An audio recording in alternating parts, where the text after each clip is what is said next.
Wow. Okay, so the Canucks don't start their quest for the Cup until tomorrow, but today was the first day of the Stanley Cup playoffs, and we had the Leafs versus the Bruins, and let me tell you right now, for the Toronto Maple Leafs, this was an absolute disaster. There's no other way of putting it, man. This could not have gone worse for the Toronto Maple Leafs. I have so many questions on my mind, and to all the Leafs fans out there that witnessed that, I am sorry.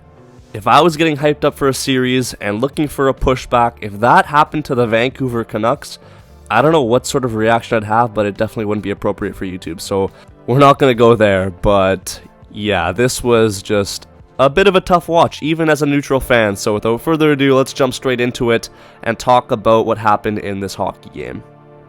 In the first period, obviously tensions are high. This is a big rivalry. Early on, you're going to want to make your mark, and that's exactly what Ryan Reaves does here. It wasn't the best of marks, but hey, I mean, it was something. So what he does here, he makes a hit, and it kind of traps Joel Edmondson, takes him out the play. Bruins on a 2-on-1, and John Beecher gets it by Samsonov, makes it 1-0 for the Bees. And yeah, this was just not a good look here for Ryan Reaves. You understand that, yeah, you want to make a big hit early, but man, not at the expense of one of your defensemen who's supposed to be back-checking. So yeah, not the best of starts, but then the Leafs take a couple of penalties, and the Bruins are absolutely firing on all cylinders. They hit like 3 posts, tons of scrambles throughout the rest of the first, but luckily for the Leafs, the score stays 1-0. So it wasn't the worst period for them, considering it could have gotten really bad really quickly, but that being said, it could have been a lot better. Moving on now though to the second, one thing I will say about this Leafs team is that they are not disciplined at all. Don't get me wrong, some of the calls were a little bit questionable, but with a couple of them you're really leaving the refs with no choice, and the Leafs take a ton of penalties against a power play that's gonna make you pay for it. Midway through the second period, Carlo gets himself on the board with a nice shot there, gets by Samsonov, and this was a very deflating goal for the Toronto Maple Leafs because just moments before that, Mr. 69 goals on the season, Auston Matthews, comes in with a chance. He gets around a sprawled Swayman, and he can't get the puck into the back of the net because the angle is too tight. Hits the post with the shot there, and then the Bruins come straight back to earn themselves a 2-0 advantage. Just a tough one to give out. Later on in the period, here's what I'm talking about with these penalties, because the Leafs give up not 1, but 2 goals while being down a man, and they're to the same person, funnily enough, Jake DeBrusk. The first one was a nice shot here. Maybe they gave him a little bit too much space here and time to take this shot and pick off his spot, but hey, fair enough. The second one though, this was just horrible coverage in front of the net. I don't know what the Leafs players are doing, but it's an easy tap in there for Jake DeBrusk. 4-0 for the Boston Bruins after 2 periods. Nightmare. That's all I'm going to say.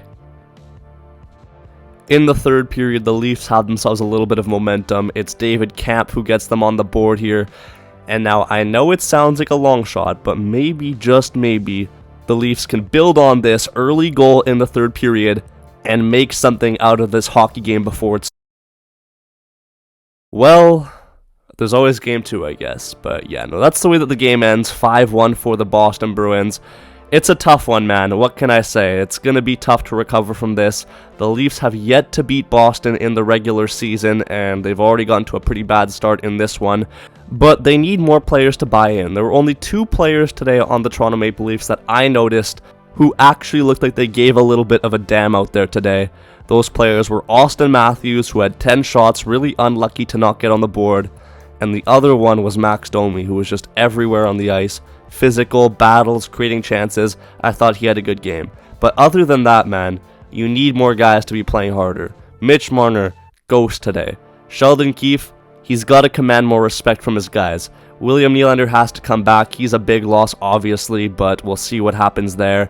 And yeah, it's just a pretty bad situation right now, but hey, it's the playoffs, and anything can happen. But yeah, that's all from me, guys, in this video. Thank you so much for watching. Make sure you let me know your thoughts in the comment section down below. Subscribe to the channel if you're new. And you already know what's happening tomorrow. The Vancouver Canucks and the Nashville Predators. I cannot wait for that. Post-game coverage on that happens right after the game, so stay tuned. It's going to be a wild one. Anyways, we'll see you then. Peace out, and take care.